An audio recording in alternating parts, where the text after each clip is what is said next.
ಒಂದು ನಂಬಿಕೆ ಬಂತು, ಈ ಹುಡುಗ ಹಂಗೆ ಮಾಡಿಲ್ಲ, ನ್ಯಾಯವಾಗಿ ಕೆಲಸ ಮಾಡಿದ್ದಾನೆ ಅಂತ. ಸೊ ಅವರು ನನಗೆ ಮುಂದಿನ ಚಿತ್ರೋತ್ಸವಕ್ಕೆ ಅವರೇ ಗಟ್ಟಿಯಾಗಿ ನಿಂತ್ಕೊಂಡ್ರು. ಇಲ್ಲಾಂದ್ರೆ ನಾನು ಇದನ್ನು ಸಾಧನೆ ಮಾಡೋದಕ್ಕಾಗ್ತದೆ.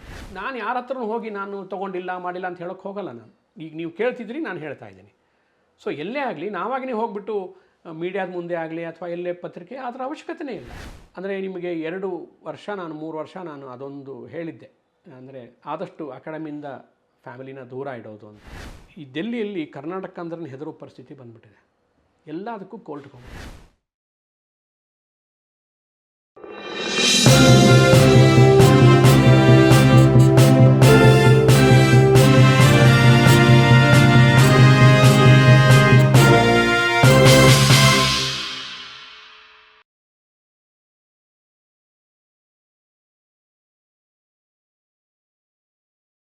ಯಾರು ಫಿಯಾಪ್ ಸಂಸ್ಥೆಯಿಂದ ಅಲ್ಲಿ ಅಧ್ಯಕ್ಷರನ್ನ ಇಲ್ಲಿಗೆ ಕರೆಸಿ ನಮ್ಮ ಟೆಕ್ನಿಕಲ್ ವ್ಯಾಲ್ಯೂಸ್ ನೋಡಿ, ನಮ್ಮ ಹೈಜೀನ್ ವ್ಯಾಲ್ಯೂಸ್ ನೋಡಿ, ನಾವು ಯಾವ ರೀತಿ ಸೆಲೆಕ್ಷನ್ ಪ್ರಾಸೆಸ್ ಇದೆ ನೋಡಿ, ಫೆಸ್ಟಿವಲ್ ಯಾವ ರೀತಿ ಕಂಡಕ್ಟ್ ಮಾಡ್ತೀವಿ ಅನ್ನೋದನ್ನು ನೋಡೋದಕ್ಕೆ ಅವ್ರನ್ನ ಇಲ್ಲಿ ಕರೆಸಿ 8 ದಿನವೂ ಅವರು 10 ದಿನವೂ ನಮ್ಮ ಜೊತೆಗಿದ್ದುಕೊಂಡು ಪರೀಕ್ಷೆ ಮಾಡಿದ್ರು ನಮ್ಮನ್ನು. ಸೊ ಅದಷ್ಟು ಪ್ರೊಸೆಸ್ ಅವರಿಗೆ ಮನಗಂಡು ಅವರು ಮುಂದೆ ನನ್ನ ಮುಂದಿನ ಫೆಸ್ಟಿವಲ್ಗೆ ನನಗೆ ಇಂಟರ್ನ್ಯಾಷನಲ್ ಅಕ್ರೆಡಿಟೇಷನ್ ಸಿಕ್ತು. ಅದೊಂದು ಗುರಿ ಇತ್ತು ನನಗೆ, ಅದನ್ನು ಸಾಧಿಸಿದಂಥ ಒಂದು ಹೆಮ್ಮೆ ಇದೆ. ನಿಮ್ಮ ಅವಧಿಯಲ್ಲಿ ಪ್ರಶಸ್ತಿ ವಿವಾದ ಇತ್ಯಾದಿಗಳು ಅದೆಲ್ಲ ಆಯ್ತಲ್ಲ? ಅದು ಅಂದರೆ ಪ್ರಶಸ್ತಿ ಹಿಂದೆ ಬರ್ತಾ ಇರೋರಿಗೆ ಬರಲಿಲ್ವಲ್ಲ ಅನ್ನೋದೊಂದು ಅದೇ ಆ ಹಿಂದೆ ನಿರಂತರವಾಗಿ ಪ್ರಶಸ್ತಿ ಅಂದಾಗ ಒಂದು ನ್ಯಾಷನಲ್ ಅವಾರ್ಡ್ ಅಂತಂದಾಗ ನಮ್ಮಲ್ಲಿ ತಥಾಕಚಿತವಾಗಿ ಕೆಲವು ಹೆಸರುಗಳು ಮುನ್ನೆಲೆಗೆ ಬರ್ತವೆ. ಅದು ಪ್ರಶಸ್ತಿ ಬರುವ ಮೊದಲೇ ಬರ್ತವೆ. ಆಯಿತಾ, ಇಂಥವ್ರು ಸಿನಿಮಾ ಮಾಡಿದ್ರು ಅಂದರೆ ಅದೇ ಈ ವರ್ಷ ಅವರಿಗೆ ಅನ್ನುವಂಥದ್ದು. ಈ ರಿದಮನ್ನು ತಪ್ಪಿಸಬೇಕು ಅಂತ ಏನಾದರೂ ಮೊದಲೇ ನೀವು ಪ್ರಯತ್ನ ಪಟ್ಟಿದ್ದೀರಾ ಅಥವಾ ಅದು ಹೇಗೆ? ಅದು ಇಲ್ಲ ಸರ್, ಇಲ್ಲ. ಯಾಕಂದರೆ ಅವ್ರು ಮಾಡಿರೋ ಸಾಧನೆಗಳು ಯಾರನ್ನ ಪ್ರಶಸ್ತಿ ಇದುವರೆಗೂ ಬಂದಿದೆಯೋ ಅವ್ರು ಯಾರೂ ಸಾಮಾನ್ಯ ಜನರಲ್ಲ. Technically very qualified, content wise ಇಡೀ ಜಗತ್ತಿಗೆ ಹೊಸ ಥರ ಒಂದು ಚಿತ್ರಗಳನ್ನು ಕೊಟ್ಟವರು. ಅಂದರೆ ನನ್ನ ಇದು ಏನಂದರೆ ಪ್ರತಿ ಸಲ ಅವ್ರಿಗೆ ಬರಬೇಕು ಅವ್ರಿಗೆ ಬರಬಾರ್ದು ಅಂತ ಅನ್ನೋದನ್ನು ನಾವು ಕೂತ್ಕೊಂಡಲ್ಲಿ ತೀರ್ಮಾನ ಮಾಡೋದಲ್ಲ. ಅಲ್ಲಿ ಜೂರಿ ಅಂತ ಒಂದು ಸಿಸ್ಟಮ್ ಇರುತ್ತೆ, ಅವರು ನೋಡ್ತಾರೆ. ಈಗ ಮಣಿರತ್ನಂ ಮಾಡಿರೋ ಎಲ್ಲ ಫಿಲ್ಮ್ಗಳು ಸಕ್ಸಸ್ ಆಗಿಲ್ಲ, ಸುಭಾಷ್ ಘೈ ಅವ್ರು ಮಾಡಿರೋಂಥ ಎಲ್ಲ ಪಿಕ್ಚರ್ಗಳು ಸಕ್ಸಸ್ ಆಗಿಲ್ಲ, ಕೆಲವೊಂದು ಫ್ಲಾಪ್ ಆಗ್ತವೆ. ಪಿಕ್ಚರ್ ಚೆನ್ನಾಗಿ ಮಾಡಿರ್ತಾರೆ, ಬಟ್ ಎಲ್ಲೋ ಒಂದು ಕಡೆಗೆ ಅದು ಮನಸ್ಸಿಗೆ ಕೆಲವರಿಗೆ ನಾಟದೇ ಇರಬಹುದು ಅಂದರೆ ಪ್ರೇಕ್ಷಕರಿಗೆ. ಹಾಗೆ ನಾವು ಆ ಮಾನದಂಡದಲ್ಲಿ ಕೆಲಸ ಅವ್ರಿಗೆ ಫ್ರೀಡಮ್ ಕೊಟ್ಟಿದ್ದೆ, ನಾನು ಇಂಟರ್ಫಿಯರ್ ಆಗಲ್ಲ. ನೀವು 7 ಜನ ಏನು ಜೂರೀಸ್ ಇದ್ದೀರಿ, ಯುನಾನಿಮಸ್ ಆಗಿ ತೀರ್ಮಾನ ತಗೊಳ್ಳಿ. ನಿಮ್ಗೆ ಈ ಚಿತ್ರ ಚೆನ್ನಾಗಿ ಅನ್ನಿಸ್ತಾ ಅದನ್ನು ಹೇಳಿ, ನಾನು ಯಾವ ಕಾರಣಕ್ಕೂ ನಿಮಗೆ ಇದನ್ನು. ಆಮೇಲೆ ಅಲ್ಲಿ ಯಾವ ರೀತಿ ಇಟ್ಟಿದೆ ಅಂದರೆ ಬೇರೆ ಯಾರೇ ಬಂದರೂ ಅಲ್ಲಿ ಇಬ್ಬರನ್ನ ಹೊರಗಡೆ ನಿಲ್ಲಿಸಿದೆ. ಯಾರು ಸಂಬಂಧಪಟ್ಟವ್ರು ಬಂದರೆ ಒಳಗಡೆ ಹೋಗೋ ಹಾಗಿಲ್ಲ. ಮೊಬೈಲ್ ನೀವು ಬೇರೆ ಟೈಮಲ್ಲಿ ಯೂಸ್ ಮಾಡ್ಕೋಬೋದು. ಆಮೇಲೆ ಎಲ್ಲ ನೀವು ಸಪ್ರೇಟ್ ಮಾರ್ಕ್ಸ್ಗಳನ್ನ ಕೊಡೋದ್ರ ಬಗ್ಗೆ ಆಗಲಿ ಇದ್ರ ಬಗ್ಗೆ ಆಗಲಿ ಇವೆಲ್ಲ ಮಾಡ್ಬೋದು. ಸೊ ಅಷ್ಟು ಫ್ರೀಡಮ್ ಕೊಟ್ಟಿದೆ. ಬಟ್ ದುರಾದೃಷ್ಟವಾಗಿ ಕೆಲವೊಬ್ಬರಿಗೆ ಬರಲಿಲ್ಲ. ಅದು ಸ್ವಲ್ಪ ಅಸಮಾಧಾನ ಆಗಿದ್ದರಿಂದ ಅದು ಸ್ವಲ್ಪ ಕೋರ್ಟ್ಗೂ ಹೋಯ್ತಲ್ವ ಅದು? ಇಲ್ಲ ಸರ್, ಇಲ್ಲ ಕೋರ್ಟ್ ಇಲ್ಲ, ನನ್ನ ತಿಳಿದ ಮಟ್ಟಿಗಿಲ್ಲ. ಅವರು ಅಸಮಾಧಾನ ವ್ಯಕ್ತಪಡಿಸಿದರು ಪತ್ರಿಕೆ ಮುಖಾಂತರ. ಮುಂದೆ ಅವರೇ ನಮ್ಮ ಜೊತೆ ಕೆಲಸ ಮಾಡಿದರು. ಯಾರು ನಾವು ಅಸಮಾಧಾನ ವ್ಯಕ್ತಪಡಿಸಿದ್ರು ಅವರೇ ನಮ್ಮ ಜೊತೆ ಕೆಲಸ. ಅಂದರೆ ಅವರಿಗೆ ಒಂದು ನಂಬಿಕೆ ಬಂತು, ಈ ಹುಡುಗ ಹಂಗೆ ಮಾಡಿಲ್ಲ, ನ್ಯಾಯವಾಗಿ ಕೆಲಸ ಮಾಡಿದ್ದಾನೆ ಅಂತ. ಸೊ ಅವರು ನನಗೆ ಮುಂದಿನ ಚಿತ್ರೋತ್ಸವಕ್ಕೆ ಅವರೇ ಗಟ್ಟಿಯಾಗಿ ನಿಂತ್ಕೊಂಡ್ರು. ಇಲ್ಲಾಂದ್ರೆ ನಾನು ಇದನ್ನು ಸಾಧನೆ ಮಾಡೋದಕ್ಕಾಗ್ತಿರಲಿಲ್ಲ. ಅದು ವಿವಾದ ಹುಟ್ಕೊಳ್ಳೋದಕ್ಕೇನು ವೈಯಕ್ತಿಕ ಕಾರಣವೇ ಅನ್ನೋದು? ಇಲ್ಲ, ಅವರಿಗೆ ಮೆಸೇಜ್ ರಾಂಗ್ ಹೋಗುತ್ತೆ. ಈಗ ನಿಮ್ಮ ಪಿಕ್ಚರ್ ಇರುತ್ತೆ, ಅವನು ಬೇಕು ಅಂತ ನಿಮ್ಮ ಫಿಲ್ಮ್ನ ಹೊರಗಿಟ್ಟಿದ್ದಾನೆ ಅನ್ನೋವಂಥದ್ದು ಹೇಳೋದು. ನಿಮ್ಗೆ ಯಾರಿಗಾದರೂ ಅದು ಕೆರಳಿಸುತ್ತೆ, ಇವನು ಯಾಕೆ ಹಂಗೆ ಮಾಡ್ದ ಅದು. ಬಟ್ ಅದು ಯಾಕೆ ಅವನು ಹೊರಗಿಡೋದಕ್ಕೆ ಕಾರಣ ಏನು, ನನಗೂ ಅವನಿಗೂ ಹಿಂದೆ ಏನು ವೈರತ್ವ ಇತ್ತಾ ಅಥವಾ ಅವನು ಕ್ವಾಲಿಫೈಡ್ ಅಲ್ವಾ ಅನ್ನೋಷ್ಟು ವ್ಯವಧಾನ ಇರಲ್ಲ ಯೋಚನೆ ಮಾಡೋಷ್ಟು. ಯಾರೋ ಒಬ್ರು ಹೇಳಿದ ತಕ್ಷಣ ಮನಸ್ಸು ಕೆರಳಿಬಿಡುತ್ತೆ. ಈ ರೀತಿಯಾಗಿ ಸ್ಪಾಂಟೇನ್ಸ್ ರಿಯಾಕ್ಷನ್ ಆಗಿದ್ದರಿಂದ ಅದಾಗಿತ್ತು ಅಂತ ನಾನು ಅಂದ್ಕೊಂಡು. ಎರಡನೇ ಚಲನಚಿತ್ರೋತ್ಸವಕ್ಕೂ ಆ ಥರದ್ದೇನಾರು ಆಯಿತಾ? ಅಂದರೆ ಇದು ಪ್ರತಿ ಚಿತ್ರೋತ್ಸವಕ್ಕೆ ಹಾಗೇ ಆಗುತ್ತೆ. ಯಾಕೆಂದರೆ ನಿಮಗೆ ಕನ್ನಡದಲ್ಲಿ ಸುಮಾರು 200 ಚಿತ್ರಗಳು ನಿಮಗೆ ಸಬ್ಮಿಷನ್ ಆಗುತ್ತೆ. ಆ 200 ಚಿತ್ರಗಳಲ್ಲಿ ಫಸ್ಟ್ ರೌಂಡು ನಿಮಗೆ ಸೆಲೆಕ್ಷನ್ ಮಾಡೋದು 14 ಚಿತ್ರಗಳನ್ನು. ಆ 14 ಚಿತ್ರ ಮಾಡಿದಾಗ ನಿಮಗೆ 186 ಜನ ನಿಮಗೆ ವಿರೋಧಿನೇನೆ ಆಗಲಿಲ್ಲ ಅಂದ ತಕ್ಷಣ ಆ 14 ಜನರಲ್ಲಿ ಕೊನೆಗೆ ಉಳ್ಕೊಳ್ಳೋದು 3 ನೆಕ್ಸ್ಟ್ ಫೈನಲ್ ಪ್ರಾಸೆಷನಲ್ಲಿ. ಸೊ 197, ನೀವು 200 ಅಂತ ಹೇಳ್ಕೊಂಡ್ರೆ 197 ಜನ ನಿಮ್ಮ ವಿರುದ್ಧವಾಗೇ ಇರೋದು. 3 ಜನ ಮಾತ್ರ ಅವ್ರಿಗೆ ಪ್ರಶಸ್ತಿ ಬಂದಿರುತ್ತೆ, ಅವರು ನಿಮ್ಮ ಪರವಾಗಿ ನಿಂತ್ಕೊಳ್ಳಲ್ಲ, ನ್ಯೂಟ್ರಲ್ ಆಗ್ತಾರೆ. ನಿಮ್ಮ ಮಗನ ಸಿನಿಮಾ ಇತ್ತಾ? ಹೌದು, ಮಗನ ಸಿನಿಮಾ ಇತ್ತು. ಅದೇನಾದರೂ ನಿಮಗೆ ಇದಾಯ್ತಾ? ಅದು ಒಬ್ಬ ತಂದೆಯಾಗಿ ಮಗನಿಗೆ ನಾನು ಅನ್ಯಾಯ ಮಾಡಿದ್ದೀನಿ ಅನ್ನೋದು ಮೋಸ್ಟ್ಲಿ ಇದು ಶಾಶ್ವತವಾದ ನೋವು ಅಂತ ಹೇಗೆ ಅದು? ಅನ್ಸುತ್ತೆ. ಅವರು ಪ್ರೊಡ್ಯೂಸರ್ ಬಂದು ಪವನ್ ಒಡೆಯರ್ ಅವರು ಅದಕ್ಕೆ ಅಪ್ಲೈ ಮಾಡಿದರು. ಅಪ್ಲೈ ಮಾಡಿದ್ಮೇಲೆ ಎಲ್ಲ ನಾವು ಸ್ಕ್ರೂಟಿನಿ ಮಾಡಬೇಕಾದ್ರೆ ನೋಡಿದಾಗ ಇವ್ರ ಪಿಕ್ಚರ್ ಇತ್ತು. ಯಾಕಂದರೆ ಅವ್ರು ಹಾಕಲ್ಲ ಅಥವಾ ಹಾಕ್ತಾರೋ ಅನ್ನೋದು ನನಗೆ ಗೊತ್ತಿರಲಿಲ್ಲ. ಯಾಕಂದರೆ ಆ ಮೊಮೆಂಟಲ್ಲಿ ನಾನು ಇಂಟ್ರ್ಯಾಕ್ಟ್ ಮಾಡೋಕ್ಕೂ ಆಗಿರಲಿಲ್ಲ. ಆಮೇಲೆ ಅವ್ರು ಹಾಕಿದ್ರು, ಅದಕ್ಕೆ ನಾನು ಅವರಿಗೆ ರಿಕ್ವೆಸ್ಟ್ ಮಾಡಿಕೊಂಡೆ, ಸರ್ ನನ್ನ ಮಗನ ಚಿತ್ರನೇ ಅವನೇ ಡೈರೆಕ್ಟ್ ಮಾಡಿರೋದ್ರಿಂದ ಇದನ್ನು ನೀವು ಸಬ್ಮಿಷನ್ ಮಾಡಿದ್ರೆ ಇದನ್ನು ವಾಪಸ್ ತಗೊಳ್ಳಿ ಅಂತ ಹೇಳಿದೆ. ಅದೇಂಗೆ ಸರ್, ನಾನು ಇಷ್ಟು ದುಡ್ಡು ಹಾಕಿ ಮಾಡಿದ್ದೀನಿ, ನೀವು ಹೇಳ್ತಿರೋದು ಕರೆಕ್ಟು, ಬಟ್ ಒಬ್ಬ ಪ್ರೊಡ್ಯೂಸರ್ ಆಗಿ ನೀವು ಯೋಚನೆ ಮಾಡಬೇಕಲ್ವಾ ಅಂತ ಕೇಳಿದರು. ಅದು ಕರೆಕ್ಟು ಸರ್, ನೀವು ಹೇಳ್ತಿರೋದು ಕರೆಕ್ಟು, ನಿಮಗೆ ಅನ್ಯಾಯ ಆಗುತ್ತೆ, ಮಗನಿಗೂ ಅನ್ಯಾಯ ಆಗುತ್ತೆ.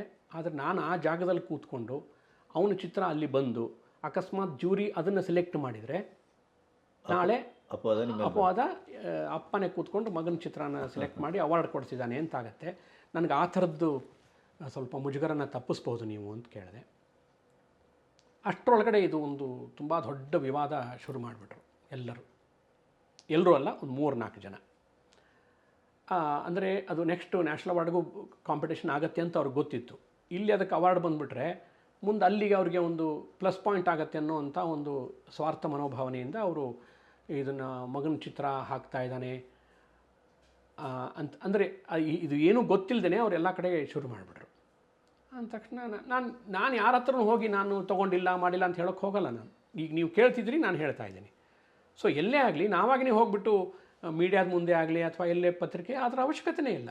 ಅದು ಅಗತ್ಯ ಯಾವಾಗ ಉತ್ತರಿಸ್ಬೇಕೋ ಅಂತ ಬರುತ್ತಾ ಅವತ್ತು ಉತ್ತರಿಸ್ಬೋದು ಅಲ್ವಾ? ಸೊ ಅಷ್ಟರಲ್ಲೇ ಒಂದೆಲ್ಲ ಶುರು ಮಾಡಿಬಿಟ್ರು, ಇದು ಹಿಂಗಾಯಿತು ಅಂತ. ಸೊ ಕೊನೆಗೆ ನನ್ನ ಮಗ ಒಂದು ಲೆಟ್ರ್ ಕೊಟ್ಟ ನನಗೆ. ಅವನಿಗೆ ಹಿಂದಿನ ಒಂದು ಶಾರ್ಟ್ ಫಿಲ್ಮ್ ಮಹಾನ್ ಹುತಾತ್ಮ ಅಂತ, ಅದಕ್ಕೆ ನ್ಯಾಷನಲ್ ಅವಾರ್ಡ್ ಬಂದಿತ್ತು. ನಾರ್ಮಲಿ ಅಕಾಡೆಮಿ ಫಿಲ್ಮ್ ಫೆಸ್ಟಿವಲ್ಸ್ ಏನು ಆಗ್ತಿರುತ್ತವೆ, ಈಗ ನಮ್ಮ ಬೆಂಗಳೂರದ್ದು ಆಗ್ತಿದೆ, ಅಲ್ಲಿ ಯಾರದೇ ನ್ಯಾಷನಲ್ ಅವಾರ್ಡ್ ಬಂದಿದ್ರು ಅದೊಂದು ಸ್ಕ್ರೀನಿಂಗ್ ಮಾಡ್ತೀವಿ. ಇಟ್ಸ್ ಎ ಗೌರವ ಕೊಟ್ಟಂಗೆ. ಅವನಿಗೆ ನಾನು ಹೇಳಿದೆ, ನೋಡಪ್ಪ, ನಾನು ನಿಜ ನೀನು ಕೇಳ್ತಿರೋದು ನಿಜ, ಸ್ಕ್ರೀನಿಂಗ್ ಮಾಡ್ಬೋದು, ಬಟ್ ನಾನು ಮಾಡೋಕ್ಕೆ ಹೋಗಲ್ಲ ಅಂತ. ನೀನು ಫಿಲ್ಮೂ ತೊಗೊಳ್ಳಲ್ಲ ಅಂತೀಯ, ನನ್ನ ನ್ಯಾಷನಲ್ ಅವಾರ್ಡ್ ಬಂದದ್ದನ್ನು ನೀನು ಇದನ್ನೂ ಸ್ಕ್ರೀನಿಂಗ್ ಮಾಡಲ್ಲ ಅಂತೀಯ, ಏನು ದುಡ್ಡು ಕೊಡ್ತೀಯಾ? ಇಲ್ಲ. ಸರ್ಕಾರ ದುಡ್ಡು ಸಿಗತ್ತಾ? ಏನೂ ಇಲ್ಲ. ಒಂದು ಸ್ಕ್ರೀನಿಂಗ್ ನೀನು ಕೊಟ್ಟರೆ ಏನು ಕಳ್ಕೊಳ್ಳೋದು ಏನಿದೆ? ತುಂಬ ಕಳ್ಕೊಳ್ಳೋದಿದೆ ಅಂತ ಹೇಳಿದೆ ನಾನು. ದಿಸ್ ಇಸ್ ವೆರಿ ಬ್ಯಾಡ್ ಅಂತಂದ. ಹೌದಪ್ಪ, ಏನು ಮಾಡಲಿ ಹೇಳು, ನಾನು ಏನು ಮಾಡಲಿ ಹೇಳು ಅಂತ. ಹಾಗೆ ನೋಡಿದರೆ ನಮ್ಮ ಆರ್ಟಿಸ್ಟಿಕ್ ಡೈರೆಕ್ಟ್ರು, ಅಲ್ಲಿರೋ ಎಲ್ಲ ತಂಡನೂ ನೀವು ಇದನ್ನು ಸ್ಕ್ರೀನಿಂಗ್ ಮಾಡಿ ಅಂತ ಹೇಳ್ತು. ನಮ್ಮ ಸರ್ಕಾರದ ಸೆಕ್ರೆಟರಿಯವರು ಇದನ್ನು ಮಾಡಿ ಅಂದರು. ನಾನು ಬೇಡ ಸರ್ ಅಂದೆ. ಯಾಕಂದರೆ ಈ ಒಲ್ಲದ ಮನಸ್ಸುಗಳು, ಅತೃಪ್ತ, ನೀವು ಹೇಳ್ದಂಗೆ ಆತ್ಮಗಳು ಕೆಲವೊಂದು ನಮ್ಮಿಂದ ತಪ್ಪಾಗಲಿ ಅಂತಲೇ ಕಾಯ್ತಿರ್ತಾರೆ. ಇದು ತಪ್ಪಲ್ದಿದ್ರೂ ಅದರಲ್ಲಿ ತಪ್ಪು ಕಂಡು ಹಿಡಿಯುವಂಥ ಒಂದು ಹುನ್ನಾರ ಇರುತ್ತೆ. ಅದನ್ನು ಮಾಡಲಿಲ್ಲ. ಇವನ ಚಿತ್ರನ ನಾನು ಸಬ್ಮಿಷನ್ನೇ ತೊಗೊಳ್ಳಿಲ್ಲ. ಸೊ ನಿಮಗೆ ಯಾವ ರೀತಿ ಒಬ್ಬ ಮನಸ್ಸು ಅಲ್ಲ, ಅದು ನೀವು ಮಾಡಿದ್ದು ಸರಿ ಅಂತ ಅನಿಸ್ತಾ ಇದೆ ಈಗಲೂ? ನೈತಿಕವಾಗಿ ಸರಿ ಅಲ್ಲ, ನಿಮ್ಮ ಮಗನಾಗಿರೋದೇ ತಪ್ಪ? ಈ ದೃಷ್ಟಿಯಲ್ಲಿ ಅದು ತಪ್ಪು ಅಂತ ಅನಿಸುತ್ತೆ. ಅಂದರೆ ನೈತಿಕವಾಗಿ ನಾನು ಮಾಡಿದ್ದು ಕರೆಕ್ಟ್ ಇದೆ. ಅಕಸ್ಮಾತ್ ಅವನು ಕೋರ್ಟಿಗೆ ಹೋಗಿದ್ದರೆ ಅವರೇ ಗೆಲ್ತಿದ್ರು. ನಾನು ಕೋರ್ಟಿಗೂ ಹೋಗದಿರೋ ಥರ ಮಾಡಿದೆ. ಅವ್ರಿಗೆ ರಿಕ್ವೆಸ್ಟ್ ಮಾಡಿಕೊಂಡೆ. ಪವನ್ ಒಡೆಯರ್ನ ಈ ವಿಷಯದಲ್ಲಿ ನಾನು ತುಂಬ ಅಭಿನಂದಿಸ್ತೀನಿ. ಯಾಕಂದರೆ ಅಂಥ ಒಬ್ಬ ದೊಡ್ಡ ವ್ಯಕ್ತಿ, ಅಂದರೆ ಇಂಡಸ್ಟ್ರಿಯಲ್ಲಿ ಒಳ್ಳೆ ಹೆಸರು ಮಾಡಿ ಒಳ್ಳೊಳ್ಳೆ ಚಿತ್ರಗಳನ್ನು ಕೊಟ್ಟು ಅವರಿಗೆ ಆ ಸೂಕ್ಷ್ಮತೆ ಅರ್ಥ ಆಯಿತು.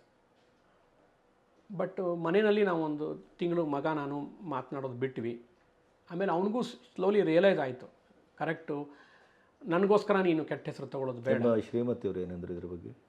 ಅವಳು ಇಂಟರ್ಫಿಯರ್ ಆಗಲ್ಲ ಸರ್. ಬೇಜಾರಾಯಿತು ಅವಳಿಗೆ. ಅವಳೇನು ಅಲ್ಲ, ಕಾನೂನಾತ್ಮಕವಾಗಿ ಅದಕ್ಕೇನಾದರೂ ಅಡೆತಡೆ ಇದೆಯಾ ಆ ಥರದ್ದು? ಕಾನೂನಾತ್ಮಕವಾಗಿ ಅಂದರೆ ಅಪ್ಪ ಅಂಥ ಪೊಸಿಷನಲ್ಲಿ ಇದ್ದಾಗ ಮಗ ಅಥವಾ ಅವರ ಸಂಬಂಧಿಗಳು ಅಲ್ಲಿ ಯಾರೂ ಸ್ಪರ್ಧೆ ಮಾಡಬಾರ್ದು, ಆ ಥರದ್ದು ಏನಾದ್ರು ಇದೆಯಾ? ಸ್ಪರ್ಧೆ ಮಾಡಬಹುದು, ಆದರೆ ಅದು ಸೆಲೆಕ್ಷನ್ ಆದರೆ ಅದಕ್ಕೆ ದುಡ್ಡು ಬಂತು ಅಂದರೆ ಆವಾಗ ಅದು ಪ್ರಾಬ್ಲಮ್ ಇದೆ. ಸೆಲೆಕ್ಷನ್ ಪ್ರಾಸೆಸ್ ತೊಗೋಬೋದು. ಈಗ ನಾಳೆ ಜೂರಿ ಅದನ್ನು ಸೆಲೆಕ್ಟ್ ಮಾಡಿಬಿಟ್ರು ಅಂದ್ಕೊಳ್ಳಿ, ಟಾಪ್ 3ಯಲ್ಲಿ ಅದಕ್ಕೆ ಸರ್ಕಾರದಿಂದ ಹಣ ಬರುತ್ತಲ್ವ. ಸೊ ಒಮ್ಮೆ ಹಣ ಇನ್ವಾಲ್ವ್ ಆದರೆ ಅದು ಪ್ರಾಬ್ಲಮ್ಮೇ. ಅವಾಗ ಸ್ವಪಕ್ಷೀಯ ಅಂತ ಆಗುತ್ತೆ. ಹೌದು, ಅದಕ್ಕೆ ಏನೋ ಒಂದು ವರ್ಡ್ ಇದೆ, ಅದು ನಾವು ತಪ್ಪಾಗತ್ತೆ ಅಂತ ಅನ್ನೋದು ಒಂದು. ಈಗ ಅಕಸ್ಮಾತ್ ಅವನು ಕೋರ್ಟಿಗೆ ಹೋಗಿದ್ದ ಅಂದ್ಕೊಳ್ಳಿ, ನಾವು ಹಾಕಿದ್ವಿ, ಇವರು ತೊಗೊಂಡಿದ್ರು, ಫೀಸು ಕಟ್ಕೊಂಡಿದ್ರು, ನಮ್ಮನ್ನು ಸಬ್ಮಿಷನಿಂದ ವಾಪಸ್ ತೊಗೊಂಡು ಕನ್ಸಿಡರ್ ಮಾಡ್ತಾ ಇಲ್ಲ ಅಂತಂತ, ಅವಾಗಲ್ಲಿ ಅವ್ರು ಗೆಲ್ಲಬಹುದಾಗಿತ್ತೇನೋ ಅಂತ ಒಂದು ಅವಕಾಶ ಇತ್ತು. ಸ್ವಹಿತಾಸಕ್ತಿ ಅಂತ ಆಗುತ್ತೆ. ಸೊ ಅದಕ್ಕೆ ನಾನೇನು ಮಾಡಿಬಿಟ್ಟೆ, ಅಷ್ಟೊಂದು ಗೋಳು, ಅಷ್ಟೊಂದು ಇದು ಎಲ್ಲ ಯಾಕೆ ಅಂದ್ಕೊಂಡು ಅವ್ರಿಗೆ ರಿಕ್ವೆಸ್ಟ್ ಮಾಡಿದೆ. ಅವರು ಪಾಪ ಕೇಳಿದರು. ಸೊ ಅದೊಂದು ನೋವಿದೆ ಸರ್. ಅವನ್ನ ಆ ಪಿಕ್ಚರ್, ಆ ಡೊಳ್ಳು ಅನ್ನೋ ಚಿತ್ರ ಸ್ಪೆಷಲ್ ಸ್ಕ್ರೀನಿಂಗೂ ಮಾಡಲಿಲ್ಲ, ಸಬ್ಮಿಷನ್ನೂ ಮಾಡೋದಕ್ಕೆ ಬಿಡಲಿಲ್ಲ, ಕೋರ್ಟ್ಗೆ ಹೋಗೋದಕ್ಕೂ ಬಿಡಲಿಲ್ಲ. ಅವನ ಹಿಂದಿನ ಚಿತ್ರ ಅದಕ್ಕೊಂದು ನ್ಯಾಷನಲ್ ಅವಾರ್ಡ್ ಬಂದದ್ದನ್ನೂ ಸ್ಕ್ರೀನಿಂಗ್ ಮಾಡಲಿಲ್ಲ. ಅದು ಅಂದರೆ ನಿಮಗೆ 2 ವರ್ಷ, ನಾನು 3 ವರ್ಷ ನಾನು ಅದೊಂದು ಹೇಳಿದ್ದೆ, ಅಂದರೆ ಆದಷ್ಟು ಅಕಾಡೆಮಿಯಿಂದ ಫ್ಯಾಮಿಲಿನ ದೂರ ಇಡೋದು ಅಂತ. ಯಾಕಂದರೆ ಚೆನ್ನಾಗಿರಲ್ಲ. ಒಂದು ಅವಕಾಶ ಸಿಕ್ಕಾಗ ನಾನು ಪ್ರೂವ್ ಮಾಡಿ ತೋರಿಸ್ಬೇಕೇ ವಿನಃ ಈ ಥರದ್ದು ನೀವು ಆವಾಗ ಟ್ಯಾಲೆಂಟ್, ಎಷ್ಟೇ ಟ್ಯಾಲೆಂಟ್, ಈಗ ನೋಡಿ ಅದು ಬಿಟ್ಟು ಬೆಂಗಳೂರು ಇಂಟರ್ನ್ಯಾಷನಲ್ ಅವಾರ್ಡ್ ಫೆಸ್ಟಿವಲ್ ಬಿಟ್ಟು 17 ಇಂಟರ್ನ್ಯಾಷನಲ್ ಅವಾರ್ಡ್ ಬಂತು, ಎಲ್ಲ ಟಾಪ್ ಇಂಟರ್ನ್ಯಾಷನಲ್ ಅವಾರ್ಡ್ಸ್. ಮಗನ ಚಿತ್ರಕ್ಕೆ ನ್ಯಾಷನಲ್ ಅವಾರ್ಡು ಬಂತು, ಬೇರೆ ಬೇರೆನೂ ಬಂತು. ಅದನ್ನೂ ಇವನೇ ಹೇಳಿ ಮಾಡಿಸಿದ ಅಂತಂತ ಬಂತು ಈ ಅಮೇರಿಕಾ ಫೆಸ್ಟಿವಲ್ಲಿಗೆ. ಅಂದರೆ ಇದೊಂದು ದೌರ್ಭಾಗ್ಯ ಸರ್. ಯಾರಿಗೆ ಒಂದು ಪ್ರೊಫೆಷ್ನಲಿ ಇಬ್ಬರು ಅಪ್ಪ ಮಗಳಾಗಲಿ ಅಥವಾ ಈ ಥರ ಇದ್ದರೆ ಅದು ಅವರೇ ಮಾಡಿದರು ಅನ್ನೋ ಒಂದು ಅಪವಾದ ಇದೆಯಲ್ಲ, ಅದನ್ನು ನಾವು ಸಹಿಸ್ಕೋಬೇಕಷ್ಟೆ. ಹುಚ್ಚುತನ ಆದರೂ ಸಹಿಸ್ಕೋಬೇಕು. ಯಾಕಂದರೆ ಈಗ ಕ್ರಿಕೆಟ್ ಸಚಿನ್ ತೆಂಡೂಲ್ಕರ್ ಮಗ ಆಡಿದರೆ ತಾನೇ ಅವನು ಸೆಲೆಕ್ಷನ್ ಆಗುತ್ತೆ. ಕಣ್ಣಿಗೆ ಕಾಣ್ತಾ ಇದ್ದರೂ ಅವನು ಆಡಿಲ್ಲ ಅಂತ ಸೆಲೆಕ್ಷನ್ ಆಗೋದಕ್ಕೆ ಸಾಧ್ಯ ಇಲ್ಲ. ಹಾಗೆ ಇಲ್ಲಿ ಅವ್ನ ಪಿಕ್ಚರ್ ಚೆನ್ನಾಗಿ ಕಾಣಿಸುತ್ತೆ, ನಿಮಗೆ ಚೆನ್ನಾಗಿ ಮಾಡಿಲ್ಲ ಅಂದರೆ ಚೆನ್ನಾಗಿರಲ್ಲ ಅಷ್ಟೇ. ಅಂಥದನ್ನು ನಾವು ಪ್ರಮೋಟ್ ಮಾಡಿದರೆ ನಾವೇ ನಗೆ ಪಾಟ್ಲಾಗೋದು. ಸೊ ಈ ಥರ ಇದ್ದಾಗ ಏನಾಗುತ್ತೆ ನಿಮಗೆ, ಅದು ಸ್ವಲ್ಪ ಆ ದೃಷ್ಟಿಯಲ್ಲಿ ನೋವಿದೆ. But I am thankful to Wodeyar and Sagar. To be honest with you, ನಮ್ಮ ತಂಡ ಎಲ್ಲನೂ, ನಮ್ಮ ಆರ್ಟಿಸ್ಟಿಕ್ ಡೈರೆಕ್ಟರು ಹೇಳಿದರು, ತೊಗೊಳ್ಳಿ ಮಾಡಿ, ನೀವು ಯಾಕೆ ಬಿಡ್ತೀರಾ. ನಿಮ್ಮ ಕಮಿಷನರ್ ಸಾಹೇಬರು ಅಂದರು, ಇದು ಹೆಂಗೆ ಅಂತಂತಂದರು. ಕೊನೆಗೆ ಅವರು ಅಂದರು, ಬೇಡ ಬಿಡಿ, ಯಾಕೆ, ಪಿಕ್ಚರ್ ಚೆನ್ನಾಗಿದ್ದರೂ ನಾವು ಮಾಡೋದು ಬೇಡ ಅಂತ ಅವರು ಪಾಪ ಸಪೋರ್ಟ್ ಮಾಡಿದ್ರು. ಅಂದರೆ ಎಂಟೈರ್, ಇಲ್ಲಾಂದರೆ ಸರ್ ಏನಾಗಿತ್ತು, ಅಷ್ಟು ಒಳ್ಳೆ ಕೆಲಸಗಳು ಇದು ಒಂದರಿಂದ ನಿಮಗೆ ಹಾಳಾಗಿ ಹೋಗ್ಬಿಡ್ತಿತ್ತು. ಅಂದರೆ ಇದೇ ಹೈಲೈಟ್ ಆಗಿ ಹೋಗ್ಬಿಡ್ತಿತ್ತು. ಸ್ವಜನ ಪಕ್ಷಪಾತ ಅಂತ. ಹಾಂ, ಸ್ವಜನ ಪಕ್ಷ ಆದರೂ ಅಂದರು, ಏನು ಮಾಡೋಕ್ಕಾಗತ್ತೆ. ನೆಕ್ಸ್ಟ್ ಮಾಡಿಯೂ ಕೊನೆಗೂ ಆಪಾದನೆ ಅದು ಮಾಡೇ ಮಾಡ್ತಾರೆ ಸರ್. ಆಮೇಲೆ ಕೆಲವೊಬ್ಬರು ಫಿಲ್ಮ್ಗಳು ಸೆಲೆಕ್ಟ್ ಆಗದೆ ಹೋದಾಗ ಅವನು ಈ ಥರದ ಆಪಾದನೆ ಮಾಡೇ ಮಾಡ್ತಾನೆ. ನಿಮ್ಮ ಕಾಲದಲ್ಲಿ ತಾನೇ ಅಮ್ಮಚ್ಚಿ ಎಂಬ ನೆನಪು ಬಂದದ್ದು? ಇಲ್ಲ ಇಲ್ಲ ಇಲ್ಲ ಇಲ್ಲ, ಅದಕ್ಕೆ ಪಾಪ ಅವರು ಅವಕಾಶ ವಂಚಿತರು ಅವರು. ಬಟ್ ಈ ಥರದ ಒಂದು ಅದ್ಭುತವಾದಂಥ ಸಿನಿಮಾಕ್ಕೂ ನಮ್ಮಲ್ಲಿ ಈ ಥರ ಅಡ್ಡಗಾಲ ಹಾಕುವಂಥ ಪರಿಸ್ಥಿತಿ ಇದೆ ಅಂತಾದರೆ, ಹಾಗಾದರೆ ಟ್ರಾನ್ಸ್ಪರೆನ್ಸಿ ಅನ್ನೋದು ಇಲ್ಲವೇ ಇಲ್ವಾ ಪ್ರಶಸ್ತಿಗಳಲ್ಲಿ? ಇಲ್ಲ, ಇದೆ ಸರ್, ಟ್ರಾನ್ಸ್ಪರೆನ್ಸಿ ಇದೆ, ಇಲ್ಲ ಅಂತ ಹೇಳೋಕ್ಕಾಗಲ್ಲ. ಅಲ್ಲಿ ಕೂತಿರೋರು ಜೂರಿಗಳ ಒಂದು ಮನಸ್ಥಿತಿ ಯಾವ ರೀತಿ ಇರುತ್ತೆ, ಆ ಫಿಲ್ಮ್ ನೋಡುವಾಗ ಯಾವ ರೀತಿ ಇರುತ್ತೆ, ಆಮೇಲೆ ಕಾಂಪಿಟೇಟಿವ್ ಆಗಿ ಯಾವ ರೀತಿ ಬಂದಿರುತ್ತೆ ಅಂತ ಅನ್ನೋದು ಮುಖ್ಯ ಆಗುತ್ತೆ. ಈಗ 2 ಫಿಲ್ಮ್ ಚೆನ್ನಾಗಿದ್ದರೂ ಕೊನೆಗೆ ಯಾವುದೋ ಒಂದು ಪಾಯಿಂಟಲ್ಲಿ ಒಂದು ಚಿತ್ರನ ಆಯ್ಕೆ ಮಾಡ್ಕೊಳ್ಳೋವಂಥ ಒಂದು ಅವಕಾಶ. ಅದೇ ಸಂದರ್ಭದಲ್ಲಿ ಕೊನೆಗೆ ದಯಾಳ ಕೋರ್ಟ್ಗೆ ಹೋಗಬೇಕಾಯ್ತು. ಅದು ಇನ್ನೂವರೆಗೂ ಬಹುಶಃ ವಿತರಣೆ ಆಗಿದೆಯಲ್ಲೋ ಅನ್ನೋದು ಗೊತ್ತಾಗ್ತಾ ಇಲ್ಲ ಸರ್. ಇದು ಈ ಡೆಲ್ಲಿಯಲ್ಲಿ ಕರ್ನಾಟಕ ಅಂದ್ರೆ ಹೆದರೋ ಪರಿಸ್ಥಿತಿ ಬಂದ್ಬಿಟ್ಟಿದೆ. ಎಲ್ಲದಕ್ಕೂ ಕೋರ್ಟ್ಗೆ ಹೋಗೋದು. ಈಗ ಡೊಳ್ಳುದು ನನ್ನ ಮಗನ ಚಿತ್ರಕ್ಕೆ ಕೋರ್ಟಿಗೆ ಹೋದರು. ಕೋರ್ಟಲ್ಲಿ ಅವನು ಕೋರ್ಟ್ನಲ್ಲಿ ಗೆದ್ದರು, ಪವನ್ ಒಡೆಯರ್ ಅವ್ರು ಗೆದ್ದರು. ಡೊಳ್ಳು ಅದು ಏನು ತಪ್ಪಿಲ್ಲ ಅದರಲ್ಲಿ, ಹಂಗೇನು ಬಂತು. ಮತ್ತು ಇನ್ನೊಬ್ಬರ ಕಡೆಯಿಂದ ಹೆಸರು ಹೇಳಿ ಬೇರೆಯವ್ರ ಕಡೆಯಿಂದ ಇನ್ನೊಂದು ಮತ್ತು ಅಂದರೆ ಅವಾರ್ಡ್ ಸಿಗದೇ ಇರೋ ಥರ ಮಾಡೋದು ಒಂದು ಗುಂಪು, ಅವಾರ್ಡ್ ಬೇಕು ಅದನ್ನು ಮಾಡಿಸೋದು ಅಂತ ಅದು ಒಂದು ಗುಂಪು. ಅದು ಎರಡು ಗುಂಪು ಇಬ್ಬರು 3 ಜನ ಇದ್ದಾರೆ ಅಷ್ಟೇ. ಗುಂಪು ಅಂದರೆ ಇಡೀ ಚಿತ್ರರಂಗ ಇಲ್ಲ, ಬಟ್ ಕ್ರಿಯಾಶೀಲವಾಗಿದೆ. ಈಗ ಅವರು ಈಗ ಸೋಷಿಯಲ್ ಮೀಡಿಯಾದಲ್ಲಿ ಅವರೇ ತಾನೇ ಇರೋದು, ಆ ಥರದವರೇ ಹೆಚ್ಚು ಬರೋದು. ಅವ್ರಿಗಂದ್ರೆ ಅವ್ರಿಗೆ ಅಷ್ಟು ಪುರ್ಸೊತ್ತಿರುತ್ತೆ. ಆಮೇಲೆ ಬೇರೆಯವ್ರನ್ನ ಹಾಳು ಮಾಡಬೇಕು ಅಂತಲೇ ಕೂತಿರುವಾಗ ಅವರಿಗೆ ಅದೊಂದು ಜಾಬ್, ಅದು ನಿಮ್ಗೆ ಹೆಂಗೆ ಈಗ ಎಲ್ಲ ಕೆಲಸ ಮಾಡ್ತಿದ್ದೀವಲ್ಲ ಅದೊಂದು ಕೆಲಸ ಅವರಿಗೆ. ಇಷ್ಟರ ಮಧ್ಯೆಯೂ ನಿಮಗೆ ಸಿಕ್ಕದ ಅವಕಾಶದಲ್ಲಿ ಅಕಾಡೆಮಿಯಲ್ಲಿ ನಿಮ್ಮ ಕಾಲದಲ್ಲಿ ಆದಂಥ ಕೆಲಸಗಳು ಅಂತ ನಿಮಗೆ ಇವತ್ತಿಗೂ ಒಂದು ಆತ್ಮತೃಪ್ತಿ ಕೊಟ್ಟಂಥದ್ದು ಏನೇನು ಮಾಡಿದ್ರಿ ಸರ್? ಮೊಟ್ಟ ಮೊದಲನೇದಾಗಿ ನನಗೆ ಅನಿಸಿದ್ದು ಫಿಯಾಪ್ ಅಕ್ರೆಡೇಷನ್ ಬಂದಿದ್ದು. ಯಾಕಂದರೆ 6,000 ಫೆಸ್ಟಿವಲ್ಗಳಲ್ಲಿ ಬೆಂಗಳೂರು ಇಂಟರ್ನ್ಯಾಷನಲ್ ಫೆಸ್ಟಿವಲ್ಲು ಒಂದು. ಆ 5-6 ಸಾವಿರ ಫೆಸ್ಟಿವಲಲ್ಲಿ 44-45 ಚಿತ್ರೋತ್ಸವಕ್ಕೆ ಮಾತ್ರ ಆ ಅಕ್ರಿಡೇಷನ್ ಇತ್ತು. ಇದಕ್ಕೆ ಬರಬೇಕು ಅಂತ ಹೋರಾಟ ಮಾಡಿದ್ದು, ಅದಕ್ಕೋಸ್ಕರ ಕೆಲಸ ಮಾಡಿದ್ದು, ತೃಪ್ತಿ ತಂತು, ಅದಕ್ಕೆ ಸಿಕ್ತು. ಯಾಕೆಂದರೆ ಇಫಿ ಗೋವಾ, ಮಾಮಿ ಫೆಸ್ಟಿವಲು ಕೇರಳ ಮತ್ತು ಕೋಲ್ಕತ್ತಾ, ಈ 3-4 ಬಿಟ್ಟರೆ 5ನೇ ಫೆಸ್ಟಿವಲ್ಗೆ ಎಲ್ಲೂ ಸಿಕ್ಕೇ ಇರಲಿಲ್ಲ ನಮಗೆ. ಅದು ಆ ಸರ್ಕಲ್ನವ್ರಿಗೆ ಗೊತ್ತಿರೋರಿಗೆ ಗೊತ್ತು ಅದರ ಮಹತ್ವ ಏನು. ಕರೆಕ್ಟು. ಸೊ ಆ ಥರದಲ್ಲಿ ಒಂದು ತೃಪ್ತಿ ಇದೆ. ಎರಡನೇದ್ದು, ಬೆಂಗಳೂರು ಇಂಟರ್ನ್ಯಾಷನಲ್ ಫಿಲ್ಮ್ ಫೆಸ್ಟಿವಲ್ ಹೊರತಾಗಿ ಅಕಾಡೆಮಿ ಇದೆ ಅಂತ ಅನ್ನೋದನ್ನು ತೋರಿಸ್ಕೊಡೋದಕ್ಕೊಂದು ಅವಕಾಶ ಇತ್ತು ನನಗೆ. ಯಾಕಂದರೆ ಬರೀ ಫೆಸ್ಟಿವಲ್ ಮಾಡೋದೇ ಅಕಾಡೆಮಿ ಕೆಲಸ ಅಲ್ಲ. ಅದ್ರ ಟೋಟಲ್ ಅದು ಮಾಡ್ತಾ ಇರೋ ವ್ಯವಹಾರ ನೋಡಿದ್ರೆ ಹಾಗೆ ಅಂತ ಅನಿಸ್ತದೆ. ಅದು ಅನಿಸುತ್ತೆ, ಯಾಕಂದರೆ ಅಲ್ಲಿ ಫಂಡ್ ಇಲ್ಲ. ಅಕಾಡೆಮಿಕ್ಕಾಗಿ ಈಗ ನಾನು ಅಭಿನಯ ಕೋರ್ಸ್ ಮಾಡ್ತೀನಿ, ನಿರ್ದೇಶಕರ ಒಂದು ಕೋರ್ಸ್ ಮಾಡ್ತೀನಿ, ಓವರಾಲಾಗಿ ಫಿಲ್ಮ್ ಮೇಕಿಂಗ್ ಬಗ್ಗೆ ಮಾಡ್ತೀನಿ ಅಂತ ಅನ್ನೋದಕ್ಕೆ ನಿಮಗೆ ಫಂಡ್ ಇಲ್ವಲ್ಲ. ಅನುದಾನ ಇದ್ದರೆ ತಾನೇ ನೀವು ಇವೆಲ್ಲ ಅಕಾಡೆಮಿಕ್ಕಾಗಿ ಯೋಚನೆ ಮಾಡೋದು. ಆ ಫಂಡ್ ಯಾವ ಟೈಮಲ್ಲೂ ಇಂತಿಷ್ಟವಾಗಿ, ಈಗ ಬೇರೆ ಬೇರೆ ಅಕಾಡೆಮಿಗಳಿಗೆ ನೋಡಿ, ಪ್ರತಿ ವರ್ಷ 2 ಕೋಟಿ ಈ ಥರದಕ್ಕೆ ಸಂಗೀತ ಇದನ್ನು ಸಭೆ ಏರ್ಪಡಿಸೋದಕ್ಕೆ, ಆಮೇಲೆ ಡಿಸ್ಕಷನ್ಗೆ ಅಂಥೇಳಿ, ಅಥವಾ ಒಂದು ಬೇರೆ ವಿಚಾರ ಸಂಕಿರಣಗಳು, ಈ ಥರದಕ್ಕೆ ಅದಕ್ಕೆಲ್ಲದಕ್ಕೂ ದುಡ್ಡಿದೆ. ಇಲ್ಲಿ ಅದಕ್ಕೆ ಇಲ್ಲೇ ಇಲ್ಲ. ಈವನ್ ಫಿಲ್ಮ್ ಫೆಸ್ಟಿವಲ್ಗೂ ಪರ್ಮನೆಂಟ್ ಇಷ್ಟು ಅಂತ ದುಡ್ಡಿಲ್ಲ. 1 ಕೋಟಿನೋ 50 ಲಕ್ಷನೋ ಅದ್ರ ಬಗ್ಗೆ ಮಾಡ್ತಾರೆ. ಅದು ಆ ಸರ್ಕಾರಕ್ಕೆ ಅನಿಸಿದರೆ ಅದು ಮಾಡಿರ್ತಾರೆ. ಫೈನಲಿ ನಾವು ಮತ್ತೆ CM ಜೊತೆಗೆ ಗುದ್ದಾಟದಿಂದ ಮತ್ತು ಕಂಟಿನ್ಯೂ ಪ್ರಾಸೆಸ್ಸಿಂದ ನಿಮಗೆ ತೊಗೊಂಡು ಬರಬೇಕಾಗತ್ತೆ.